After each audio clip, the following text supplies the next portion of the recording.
আর একটা দোয়া শিখায় দেই, ইনশাআল্লাহ এই দোয়া করলে রিজিক তো বাড়বেই ইনশাআল্লাহ, আপনার যত ঋণ আছে ইনশাআল্লাহ আল্লাহ পাক শোধ করে দিবেন। বিশ্বাস করলেন না? এই দোয়া শিখাই দিচ্ছি, এই জন্য আমাকে হাদিয়া দেওয়া দরকার, স্পেশালি আমাকে এখন হাদিয়া দেওয়া দরকার। একটা গুরুত্বপূর্ণ দোয়া শিখাই দিচ্ছি।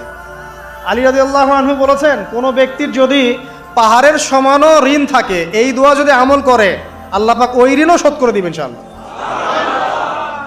ঋণ কেমন জানেন? ওই যে এখন মানুষ ঋণ নিচ্ছে 1 কোটি টাকা ব্যাংক থেকে, 2 কোটি টাকা ব্যাংক থেকে, হ্যাঁ, কত বছর, 10 বছরের জন্য, 20 বছরের জন্য বাড়ি করছে, তাই না? তার ধারণা এমন যে সে মারা গেলে তার ঋণটা কেউ না কেউ শোধ করে দিবে, তাই তো? আর আল্লাহর রসুল কি বলছেন দেখেন, একজন মারা গেছেন, নবী সাল্লাল্লাহু আলাইহি সাল্লামের সময় একজন মারা গেছেন। তো নবী করিম সাল্লাল্লাহু আলাইহি সাল্লাম বলছেন, এই ব্যক্তির কি কোনো ঋণ আছে? একজন সাহাবী বলেন, হ্যাঁ ইয়া রাসূলুল্লাহ, তো ঋণ আছে। নবীজি বললেন, তোমরা ওর জানাজা পড়ো, আমাকে ডেকো না। তোমরা ওর জানাজা পড়ে নাও, আমি জানাজা পড়তে চাচ্ছি না। আমি এখন কেমন করে আপনাকে বুঝাবো ঋণ কত ভয়ঙ্কর জিনিস। আপনি যে ব্যাংক থেকে 3-4 কোটি টাকার লোন নিয়ে রাখছেন, লাখ লাখ টাকা লোন নিয়ে বসে আছেন, দিব্যি সুখে বসে আছেন, এমন চিন্তায় যে আপনার মৌত হবে না। আর নবী সাল্লাল্লাহু আলাইহি ওয়াসাল্লামের সময়ে একজন মারা যাচ্ছেন, তিনি বলছেন তোমরা জানাজা পড়ে নাও, আমি জানাজা পড়তে চাচ্ছি না। মানে ঋণগ্রস্ত ব্যক্তির জানাজাও তিনি পড়তেন না। তারপরে একজন এসে বললেন, ইয়া রাসূলুল্লাহ, আমি তার ঋণ শোধ করে দিব, তার যা ঋণ আছে আমি শোধ করে দিব। তখন নবী এসে জানাজা পড়লেন সাল্লাল্লাহু আলাইহি ওয়াসাল্লাম। তা আপনার এই কোটি কোটি টাকা ঋণ শোধ করার লোক তো রেডি আছে নাকি? আছে না? সমস্যা নেই, আপনার জানাজা পড়া হবে।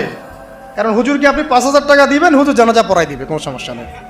তারপরে আপনার মিলাদও হবে, আপনার একটা বড়সড় দোয়াও হবে ইনশাআল্লাহ। কিন্তু আল্লাহ পাক বলেছেন যে শহীদ, আল্লাহর পথে যুদ্ধ করে শহীদ হয়েছে, এই ব্যক্তির আত্মাও ঝুলে থাকে যতক্ষণ পর্যন্ত না তার ঋণটা শোধ করা হয়। এবার বলেন আমি কি বুঝাবো আপনাকে? আর কিছু বলতে হবে? তো এখন সেই দোয়া শিখাচ্ছি আপনাদেরকে, যে দোয়া শিখলে আপনারা ঋণ থেকে বাঁচবেন ইনশাআল্লাহ। কত দিবেন বলেন? আচ্ছা, হ্যাঁ, এই তো, শুকরিয়া। দোয়া করবেন যেন আল্লাহ পাকের দিনটাকে আল্লাহর জমিনে প্রতিষ্ঠা করতে পারি।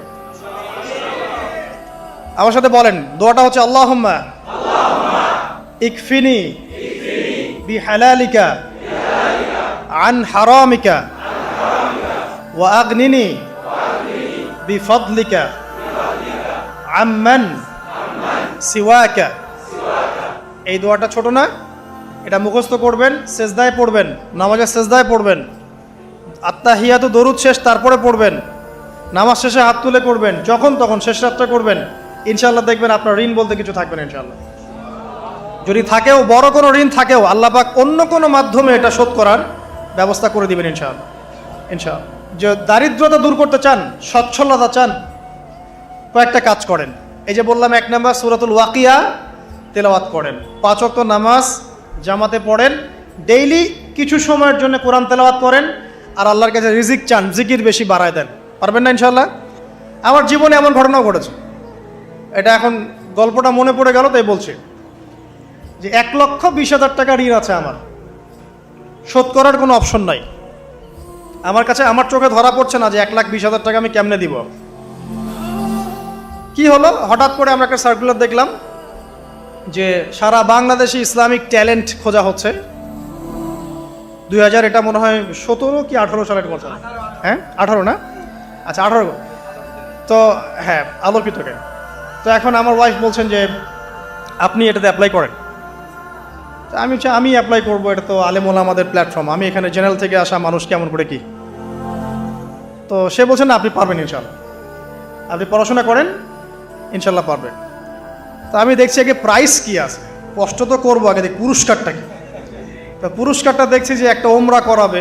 ওমরা করা তো যে কারোর জন্য একটা মানে স্বপ্নের ব্যাপার না, ওমরা করা তো সবাই আমরা খুব পছন্দ করি। আল্লাহ পাক আমাদেরকে বেশি বেশি ওমরা করার তৌফিক দেখ। আর লেখা আছে যে ফার্স্ট প্রাইজ 3 লাখ টাকা, second prize 2 lakh, third prize হচ্ছে 1 লাখ টাকা। তো সেটা আচ্ছা ঠিক আছে। তখন আমি একটা জবও করি,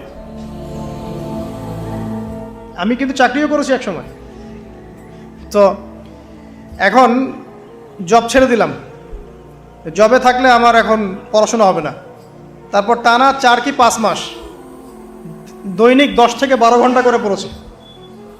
টানা 4 থেকে 5 মাস দৈনিক 10 থেকে 12 ঘন্টা, নাওয়া খাওয়া সব ওখানেই। আর যতটা সহজ মনে করছেন আসলে কিন্তু প্রতিযোগিতা অত সহজ নয়। আসলে যে কোনো জায়গা থেকে প্রশ্ন আসতে পারে, আকিদা, সিরাত, ইতিহাস, এটা ওইটা অনেক টপিক, প্রায় 36টা বিভাগ আছে। তো আলহামদুলিল্লাহ কীভাবে জানি আস্তে আস্তে উঠতে পারলাম। গিয়ে দেখলাম যে হ্যাঁ, টিভি রাউন্ডে চলে গেছি। আমি তেমন কিছুই করি নাই, আমি শুধু পরিশ্রম করেছি, আল্লাহর কাছে বেশি থেকে বেশি দোয়া করেছি যে আল্লাহ আমার ঋণ আছে, ঋণ শোধ করতে হবে একটা। এবং আমি চাচ্ছি যে এই প্রোগ্রামের মধ্য দিয়ে দিনের একটা বড় সার্কেল পাওয়া যায়, দিনী প্ল্যাটফর্ম পাওয়া যায়। তো আলহামদুলিল্লাহ আল্লাহ পাকের ইচ্ছায় সেখানে একটা ভালো রেজাল্ট হলো এবং সেখানে ওমরাও করা হলো আলহামদুলিল্লাহ। এবং ক্যাশ তারা খুব তাড়াতাড়ি দিয়ে দিয়েছে। আমি পুরো ক্যাশটা আগে পেয়েই আগে ঋণটা শোধ। এখন এই সময় কিন্তু আমি দোয়াটা করেছি, আল্লাহুম্মা কফিনি বিহালালিকা আন হারামিক ওয়া আগনিনি বিফদলিকা আম্মান সিওয়াক। দেখেন, আমি কিন্তু জানতামও না এমন কোনো প্রতিযোগিতা হবে, আমি সেখানে পার্টিসিপেট করব, ওই ওসিলায় ওমরা করব, ওই ওসিলায় আবার ঋণও শোধ হবে, আমার কিন্তু মাথায় ছিল না। এটাই হচ্ছে আল্লাহ পাকের সেই আয়াত যে ওয়া মান ইয়াত্তাকিল্লাহ ইয়াজআল লাহু মাখরাজা। আল্লাহ পাককে যে ভয় করবে আল্লাহ পাক তার জন্য রাস্তা খুলে দিবেন ইনশাআল্লাহ। ওয়া ইয়ারযুকুহু মিন হাইসু লা ইয়াহতাসিব, এবং এমন উৎস থেকে আল্লাহ পাক রিজিক দিবেন যেটা সে কল্পনাও করতে পারে না। এটা আল্লাহ পাক তাওয়াক্কুল রাখেন। জাস্ট ওই ইসমাঈল আলাইহিস সালামের মায়ের মতো হাজরা আলাইহিস সালাম ইব্রাহিম আলাইহিস সালামকে বলছেন, আপনি আমাকে এখানে ছেড়ে যাচ্ছেন কি জন্যে? ইব্রাহিম বলছেন আল্লাহর আদেশে। তখন তিনি বলছেন তাহলে আল্লাহ আমাকে ফেলে দিবেন ইনশাআল্লাহ। সেই মায়ের গর্ভ থেকে ইসমাইলের মতো সন্তানের জন্ম হলো, যেই সন্তানকে বাবা বলছে যে আমি তোমাকে জবাই করছি, স্বপ্নে দেখেছি, ফানজুর মাযা তারা, তোমার রায় কি? সে বলছে ইয়া আবাতি ফাআল মা তুমার, আপনাকে যে আদেশ করা হয়েছে আপনি সেটাই করেন। সাতাজিদুনি ইনশাআল্লাহু মিনাস সাবিরিন, ইনশাআল্লাহ আপনি আমাকে ধৈর্যশীল পাবেন। দেখেন কোন মায়ের গর্ভ থেকে কোন সন্তান। তাকে কি বাবা মানুষ করেছিলেন? না, তাকে তার মা মানুষ করেছেন। তো ওই রকম তাওয়াক্কুলকারিনী হাজরা আলাইহিস সালামের মতো মা যদি ঘরে ঘরে থাকে, বোন আর স্ত্রী ঘরে ঘরে থাকে, তখন ইসমাইলি প্রজন্ম আসবে ইনশাআল্লাহ। আর আমাদের মতো এই যে এখন দেখছেন না কি হচ্ছে, মারামারি, কাপড় খোলা, কাপড় ছোট, ব্লাউজ সারা সারি, কি চলছে মাশাআল্লাহ। মানে কি যে চলছে ভাই জগতে এখন, বলতেও গা গিনগিন করে, ভাবতেও গা গিনগিন করে। কিছু কিছু নসিহত করব, এটাতেও মন থেকে একটা বাধা চলে আসে যে আসলে কি করব, কি বলবো। মানে একটা বিষয় থাকে না যে পরিস্থিতি এমন খারাপ যে কথা বলার ভাষ্য থাকে না এমন একটা, যে আপনি হতবাক হয়ে গেছেন, বাকরুদ্ধ, যে আর কি বলবেন।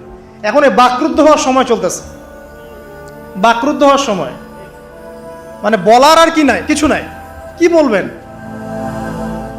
আস্তে আস্তে কাপড় খুলতে খুলতে খুলতে খুলতে খুলতে খুলতে এখন বিকিনি পরে ঘুরতে চায়। এন্ড বলে যে কয়দিন পর বিকিনি পরেই ঘুরবে। দেখেন, মানে ওরা চায় যে পশ্চিমারা যেমনে চলে অমনেই চলুক সবাই। ওটা কি লজ্জাশীলতার পরিচয় হলো? আশ্চর্য একটা বিষয়। মানুষকে দেখেন, মেয়েরা কলেজে পড়তে গিয়ে মেয়েরা কি করতেছে এখন দেখেন, কলেজে পড়তে গিয়ে মেয়েরা কি করতেছে দেখেন। আর আপনি আপনার মেয়েকে কলেজে ওখানে পড়তে পাঠাচ্ছেন, ওখানে হোস্টেলে রাখছেন, যেখানে একটা মেয়েকে নবী সাল্লাল্লাহু আলাইহি ওয়াসাল্লাম মাহরাম ছাড়া সফর করতে নিষেধ করছেন, সেখানে আপনি আপনার মেয়েকে কোন শিক্ষায় শিক্ষিত করার জন্য রাতের পর রাত সেখানে কাটাচ্ছেন? আর তারা নিজেরাই বলছে যে মেয়েদেরকে ফোর্সফুলি যৌন কাজে বাধ্য করা হচ্ছে। মানে ইজ্জত চলে যায়, যাক ভাই আমার সার্টিফিকেট চাই বিষয়টার, নাকি ইজ্জত যাক, কতজন আমার সাথে কি করে করুক, বাট আমার একটা সার্টিফিকেট চাই, একটা অনার্সের একটা মাস্টার্সের সার্টিফিকেট চাই। এটা দিয়ে আমি বিসিএস ক্যাডার হব, এটা দিয়ে আমি প্রাইমারি স্কুলের টিচার হব, এটা দিয়ে আমি জাতি গঠন করবো, নাকি? পরে এরাই তো আপনার ঘরে বউ হিসেবে আসবে, মানে আপনার কি অবস্থা হবে চিন্তা করেন এখন। তা আমরা আসলে ভাই কোথায় আছি এখন? আল্লাহ পাক আমাদেরকে বোধোদয় দান করুক, আমরা দোয়া করি। তবে একটা হাদিস না বললে আমি এখান থেকে সরতে পারতেছি না।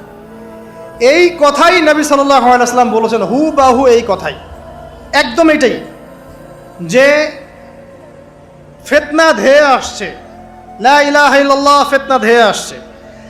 তার স্ত্রী জাইনাব বিনতে জাহাশ তিনি বলছেন, ইয়া রাসূলুল্লাহ সাল্লাল্লাহু আলাইহি ওয়াসাল্লাম, আনুহলিকু ওয়া ফিনা সালিহুন, আমাদের মধ্যে সৎ মানুষগুলো থাকা সত্ত্বেও কি আমরা ধ্বংস হয়ে যাব?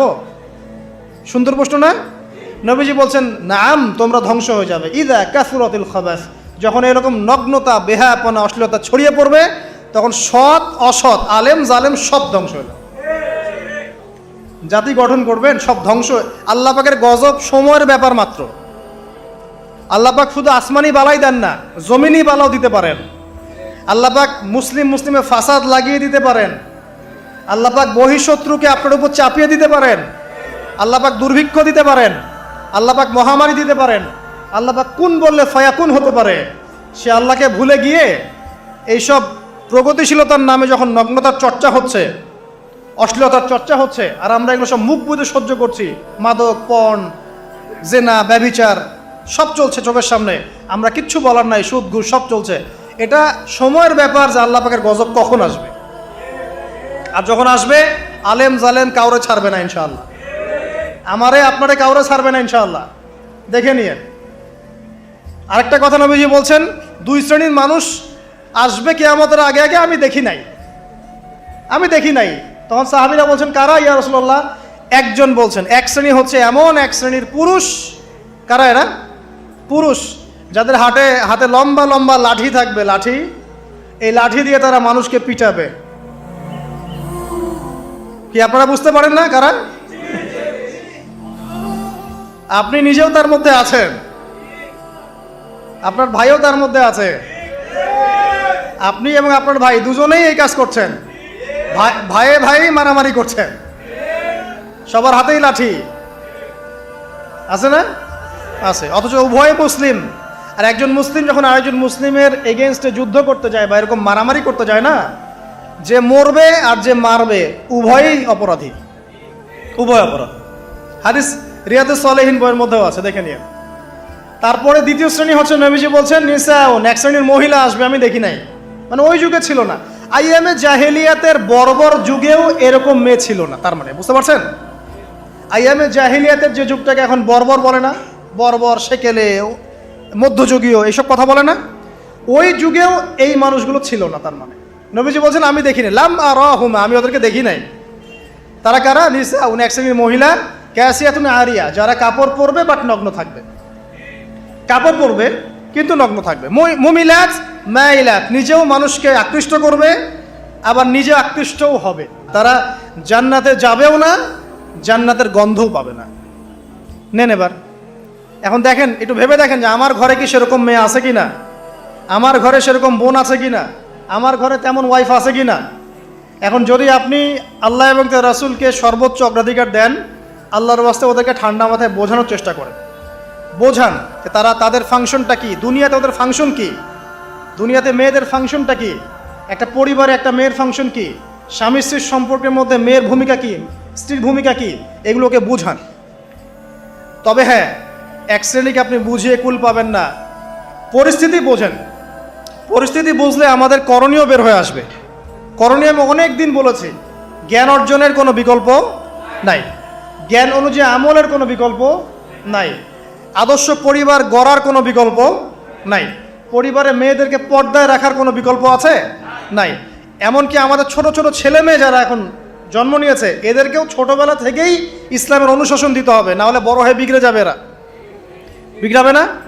চতুর্দিকে ফিতনা, এরা তো বিগড়ে যাবেই। হালাল রিজিকের কোনো বিকল্প নাই। দ্বীনের জ্ঞান অর্জন করে দ্বীনি মানুষদের সাথে থাকার কোনো বিকল্প নাই। একা একা থাকতে যাবেন না, দ্বীনের বুঝ আছে এমন মানুষদের সাথে থাকবেন, একসাথে থাকবেন। যেখানেই থাকেন, যে নামেই হোক, একসাথে থাকেন, যে নামেই হোক। ইসলামে তো অনেক দলাদলি আছে না? আচ্ছা হোক, এটা নিয়ে এখন কথা বলার দরকার নাই। যে কোনো ব্যানারেই হোক থাকেন, অ্যাটলিস্ট আপনি ভালো মানুষদের সাথে থাকেন, এটা ভালো হবে ইনশাআল্লাহ। আল্লাহ চাইতে দেখবেন সবার মাঝে একসময় ঐক্য দিয়ে দিতে পারেন, আল্লাহ পারেন না? আর যারা ইন্টেনশনালি উম্মার ঐক্যের বিরোধী, এদেরকে আল্লাহ পাক ধ্বংস করে দিবেন ইনশাআল্লাহ, সমস্যা নেই। কারণ আল্লাহ বলে তো একজন আছেন, তিনি সব দেখেন ইনশাআল্লাহ। আর হচ্ছে আপনার জ্ঞানটাকে ইসলামের কল্যাণে কাজে লাগান, আপনার সম্পদ, আপনার জানমাল, এটাকে ইসলামের কল্যাণে কাজে লাগান, দ্বীনের প্রচার প্রসার করতে থাকেন। আক্রমণাত্মক হবেন না, শৈথিলতাবাদীও হবেন না, চরমপন্থী হবেন না, আবার এই যে গোলালু মার্কাও হবেন না। গোলালো কি মানে সব তরকারিতেই চলে। যখন দেখবে যে একটা বিষয় আসছে, আস্তে করে পাশ কেটে এমন একটা বিষয় নিয়ে কথা বলা শুরু করবে যেটার সাথে এখনকার বিষয়ের কোনো সম্পর্ক নেই। দেখবেন যে পুরো বিশ্বে একটা বিষয় চলছে, দেশে একটা বিষয় নিয়ে গরম, তখন দেখবেন কথা হচ্ছে মেয়েরা নেল পালিশ দিতে পারবে কিনা। মানে সুশ্রী মার্কে ইসলাম নিয়ে চলার দরকার নেই। যখন যেটা সামনে আসবে এটা ফেস করতে হবে, এবং সেটা চরম পন্থায় না, আক্রমণাত্মকভাবে না, মানুষকে হিকমার সাথে নসিহতের সাথে ঠান্ডা মাথায় যুক্তি প্রমাণ দিয়ে বুঝাতে হবে। এরপর যারা বুঝবে আলহামদুলিল্লাহ, যারা বুঝবে না এদের দায়িত্ব কারো হাতে? আল্লাহর হাতে। আল্লাহ পাক হয় গজবে শেষ করবেন, না হলে আল্লাহ পাক চাইলে হেদায়েতও দিতে পারে, এটা আল্লাহ পাকের ইখতিয়ার।